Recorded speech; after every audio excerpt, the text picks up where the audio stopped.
Olá, muito boa noite para todo mundo. Arranchada no coração da Chapada, já descansada do serviço com mestiço, a comitiva viajadeira do Terra Viva DBO na TV tem a satisfação de receber os companheiros boiadeiros aqui na Roda da Fogueira e já anuncia o começo da nossa lida novidadeira com a recitação da prosa abrideira do dia. O preço da carne sem osso no atacado está desinvestado na descida da ribanceira e por mais que o vivente estique os olhos para adiante ali daquela ponte, não consegue ver no horizonte algum sinal de que o carretão possa fazer o devorteio e pegar a direção contrária da que ele está indo agora no estradão. De acordo com o acompanhamento feito pelo pessoal da Scott Consultoria, somando as 3 semanas que já foram vencidas neste 2017 com a derradeira de 2016, já são 4 seguidas de queda. Voltando um pouco mais no calendário, do meado de outubro para cá, foram 14 semanas de trabalho e só em 3 delas o caso foi de alta. Nos últimos 7 dias contados de quinta-feira passada para trás, o tombo foi de 1,4% na média nacional. Comparando este mesmo período do ano passado, comparando com este mesmo período do ano passado, hoje a carne com osso está custando 2,7% a menos. Isso falando em valor nominal, ou seja, não pondo na conta a inflação oficial acontecida de lá para cá, que foi de 6,3%. Conforme o companheiro boiadeiro já está careca de saber, de tanto escutar a gente dizer aqui, o motivo principal desse despinguelamento é o grande assustamento do consumidor com o estrago feito pela trapeira que desconjuntou a economia brasileira. Outra coisa que também é da sabedência geral é que se a recuperação no preço da carne depender da volta da população para o balcão do açougue, é melhor sentar para esperar, porque vai demorar. Primeiro por conta do tanto absurdo de gente que está desempregada e depois porque todo mundo, mesmo quem ainda não foi apiado do serviço, agora está morrendo de medo de gastar dinheiro. Com a mercadoria demorando demais para sair da câmara fria, o dono do frigorífico não tem razão nenhuma para mandar o comprador correr o trecho campeando boi gordo para esticar a programação de abate. Muito pelo contrário. O interesse do sujeito é o de trabalhar com a geladeira quase vazia, porque reduzir o estoque é o jeito que ele tem de tentar segurar o preço da carne no atacado. Aí o recado que a indústria está mandando todo dia para a nossa praça boiadeira é de que ela não está interessada em comprar nada agora, o que significa que o pecuarista pode se preparar porque o facão vai descer em cima da cotação. E este é o maior motivo de preocupação para o fazendeiro brasileiro, porque a oferta de gado terminado continua apertada e assim mesmo a arroba já está tropicando e cambeteando no mercado. Pois então, o caso é de se segurar no banco, porque lá vem tranco e vai ser pesado. O companheiro criador de gado brasileiro está acostumado a desmamar a bezerrada na era de 7 a 8 meses e geralmente o que vai sair no lote depende dos caprichos da natureza e das condições oferecidas na fazenda. Mas isso é se o vivente deixar as crias só por conta das vacas e da própria sorte, o que não é obrigatório, muito pelo contrário. Quem quiser ter um resultado muito melhor pode experimentar fazer a suplementação do bezerro ainda enquanto ele está mamando. E aí sim o caboclo vai ver o que é um gado reforçado. Pois então, para explicar direito como isso deve ser feito, a gente tem a satisfação de receber aqui no nosso arranchamento a visita do médico veterinário Marcos Biel, gestor nacional de cria da Premix. Boa noite, doutor Marcos. É uma satisfação receber você aqui na nossa casa. Seja muito bem-vindo. Muito obrigado, Sidney. É uma satisfação estar aqui representando a nossa empresa, poder trazer aos amigos pecuaristas algumas informações a mais que possam contribuir com o dia a dia do campo. Começando então a prosa, Marcos, quais são as vantagens da gente fazer essa suplementação para o bezerro ainda enquanto ele está mamando? Quer dizer, o que vai acontecer com esse animal ao longo do seu desenvolvimento? A grande vantagem de você pegar e realizar a suplementação do bezerro é basicamente você conseguir o aporte necessário de nutrientes que exigem, que não consegue ser complementado pelo leite da mãe. Esse bezerro, sendo suplementado, ele vai ser um bezerro que vai ter uma sanidade melhor, vai ter um peso a desmama superior e provavelmente um preço melhor no mercado, sendo que vai ser um bezerro cabeceiro, um bezerro mais pesado do que um não suplementado. Agora, Marcos, quando é que o bezerro deixa de se alimentar só de leite e passa a ingerir alimentos sólidos? O que acontece no organismo dele nesse momento? Sidney, é uma coisa fisiológica, porque apesar do bezerro, do bovino, ele ser um ruminante, ele possuir 3 pré-estômagos e um estômago verdadeiro, né? Ao nascer, ele é considerado um monogastro, porque esses pré-estômagos, o rúmen, o retículo e o maso, eles são retraídos, eles não são desenvolvidos. Aí o que acontece? Tem uma estrutura anatômica que se chama goteira esofágica, que faz, através do reflexo da mamada, passar diretamente o leite para o estômago verdadeiro dele. Aí o que a gente sugere? O bezerro, com a procura de alimentos sólidos, né, começa a acumular alimento nos pré-estômagos e começa a ocorrer a fermentação. E essa fermentação, a produção de ácidos graxos necessários para a energia do animal quando adulto, eles auxiliam no bezerro ao desenvolvimento das papilas ruminais. Essas papilas, elas aumentam o poder de absorção do bezerro, tornando o bezerro mais cedo ainda um ruminante. Isso, evidentemente, tem uma vantagem na medida em que ele aproveita melhor o alimento. Sem dúvida nenhuma. Existem diversos trabalhos que demonstram as características anatômicas desse bezerro com somente a alimentação à base de leite ou com a suplementação com grãos ou o próprio feno, forragem, né? Mas a diferença é gritante quanto às características anatômicas do desenvolvimento desses pré-estômagos. E ele passa a ser suprido energeticamente e os nutrientes necessários, né, através da alimentação sólida, deixando um pouco do lado o leite da mãe. Nesse momento, qual que é a necessidade do bezerro em termos de nutrição? Quer dizer, nesse momento de transição que ele ele vai continuar mamando, né? Certo. Mas já vai começar a comer alimento sólido. Qual que é a principal necessidade nutricional dele? A necessidade nutricional dele, dentro de uma escala de necessidades, ela sempre baseia-se em energia e proteína, né? Vamos dizer, por exemplo, uma braquiária, normalmente o bezerro ele nasce no período, o ideal seria nascer em agosto, setembro, né, que é o final do período seco, para o início das águas, que é o melhor período de nascimento. Ele encontra características mais desejáveis e que possam impulsionar o desenvolvimento dele. O que acontece? Nesse período, né, existe pouca oferta de forragem, ou quase você está no período de transição da água, da seca para a água, para as águas.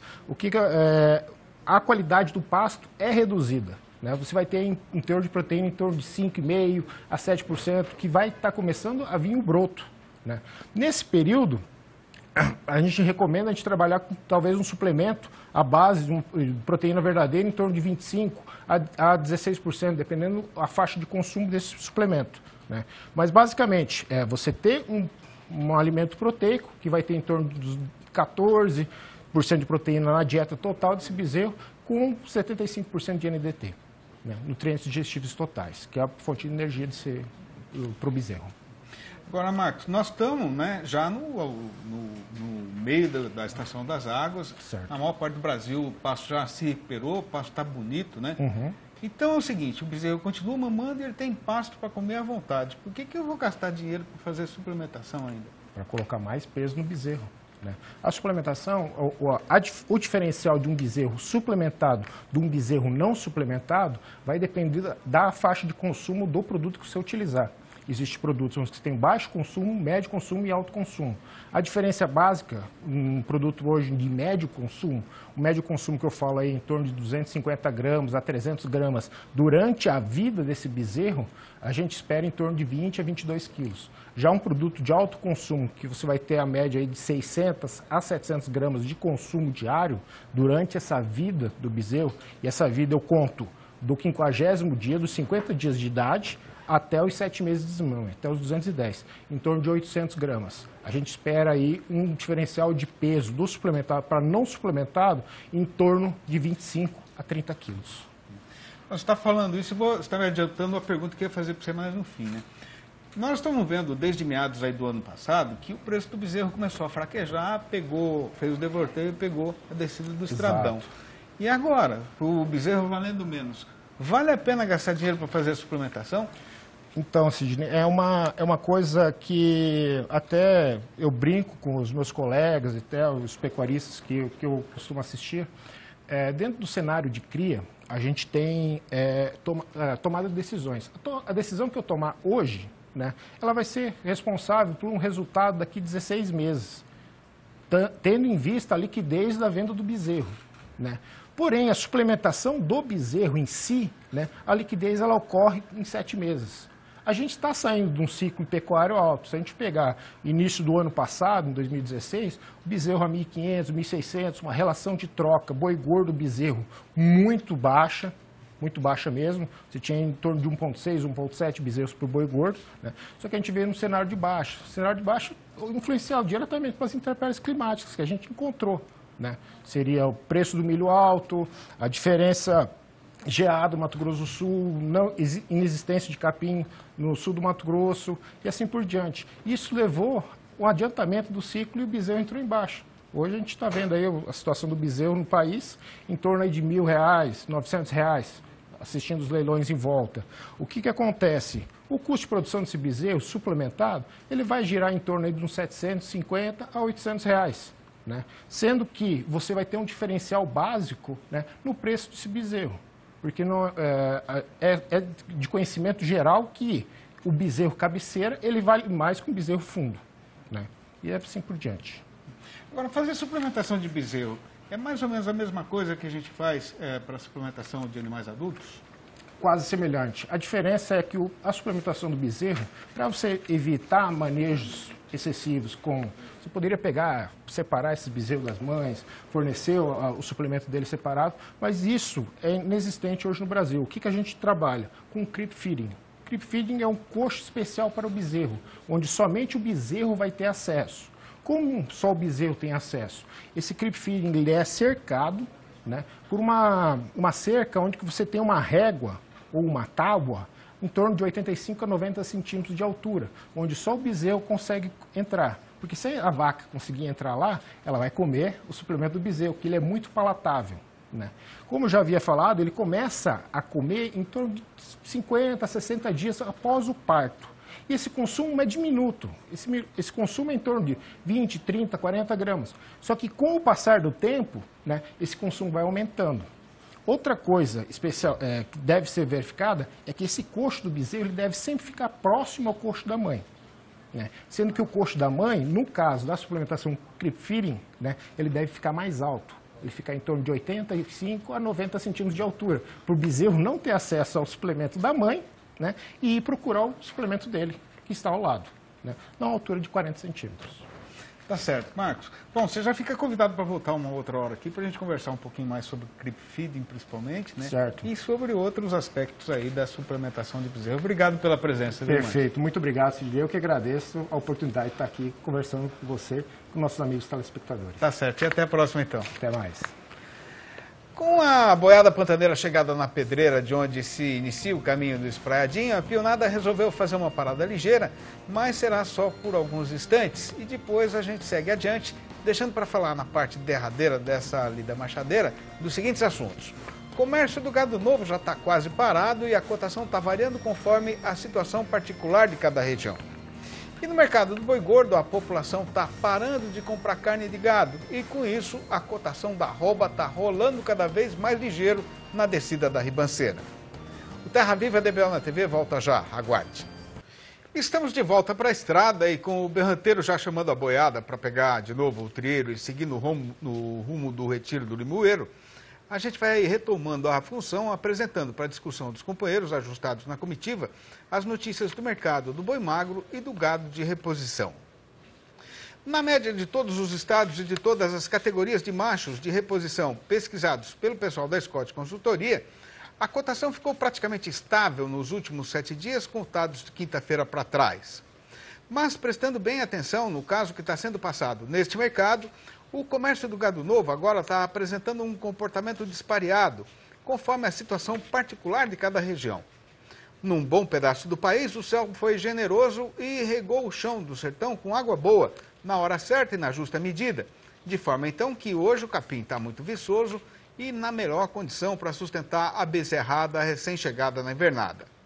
No Pará, por exemplo, depois de passar muito tempo enfurnado no rancho, o invernista agora se animou com a fartura e saiu no trecho campeando mercadoria para comprar.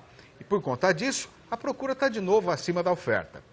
A demanda maior está sendo por animais mais erados, que é para não demorar muito na terminação. De acordo com o acompanhamento da Scott Consultoria, o boi magro com 12 arrobas de peso está saindo por R$ 1.550 por cabeça, na média nacional, com um aumento de 0,6% na semana. Mas tem uma outra parte do país onde o tempo prometeu venturas e bonanças, mas não cumpriu. E a secura continua sendo dona do chão do sertão.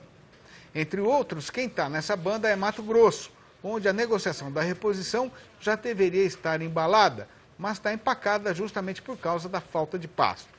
Além disso, o pecuarista também está muito ressabiado a respeito do rumo que está sendo tomado pelo mercado do boi gordo, que agora está ameaçando despinguelar na ribanceira, e aí fica complicado para resolver de que tamanho vai ser o investimento que ele vai fazer na boiada nova. O resultado foi que o preço do bezerro desmamado caiu mais 0,9% na semana passada, saindo agora na base de R$ 1.050 por cabeça. Para ganhar a vida nessa lida de criar, engordar e vender boiada, o caboclo não pode ter medo de acordar cedo para correr chão nas invernadas, para dar assistência à pionada e ainda campear informação e adquirir sabedência a respeito do andamento do mercado. E para ajudar no atendimento dessa precisão, a gente faz agora a apresentação das notícias sobre a negociação do boi gordo e a variação da sua cotação.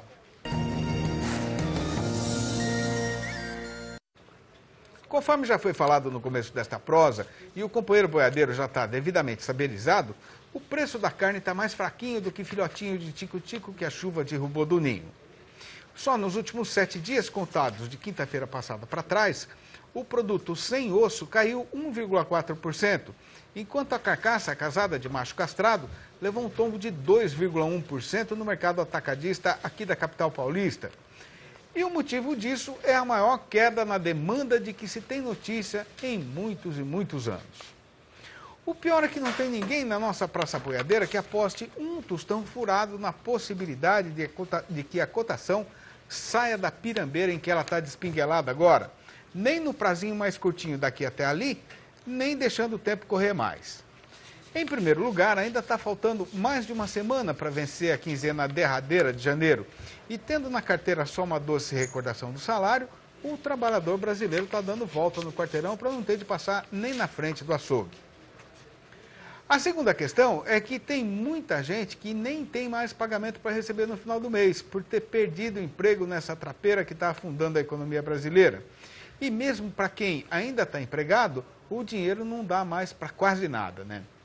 Aí, com a situação assim enrolada, logicamente que o dono do frigorífico não está fazendo nenhuma questão de ir atrás de gado terminado, porque não tem sentido encher a câmara fria se não tem ninguém interessado em comprar a mercadoria. No balanço do dia da Scott Consultoria, foram registradas 5 mudanças nas cotações entre as 32 regiões pesquisadas no país inteiro, e todas foram para baixo. A lista das derriçadas foi encabeçada por Barretos e Araçatuba aqui em São Paulo, onde a queda foi geral, com o boi voltando para R$ 150 e a vaca para R$ 143, a prazo e livre do Fundo Rural. E esse tombo de R$ 1 em relação à sexta-feira até que foi pouco, porque está cheio de gente na Praça Paulista oferecendo até R$ 3 a menos do que isso. No mesmo trieiro também foi o Triângulo Mineiro, onde a machadada dada pelo comprador cortou o preço do macho para R$ 143 e o da fêmea para R$ 138. Caiu tudo também em Paragominas, no Pará, que trabalha agora com o boi a R$ 127 e a vaca a R$ 120. E no norte do Tocantins, a queda foi só para o macho, que agora já não sai por mais do que R$ 129, falando sempre em negócio a prazo e livre da contribuição. No serviço de boiadeiro, eu sei que rico eu não fico, mas o ofício de lidar com mestiço, para mim, é prazenteiro e eu não careço mesmo de ganhar muito dinheiro. Eu quero viver solto no sertão, sem ter paradeiro. Eu até gosto de levar no coração a saudade das amizades deixadas no caminho, mas eu não tenho porto e sou que nem passarinho que, para poder voar em liberdade, sabe que um dia vai ter de abandonar o conforto do seu ninho. E depois de ter dado conta do serviço que tinha sido combinado, a comitiva anuncia a retirada e volta com o mestiço para a estrada, mas já deixa combinada a volta do Terra Viva DBO na TV para amanhã, às 6h30 da manhã e às 7h30 da noite. Um abraço para todo mundo e até a vista então.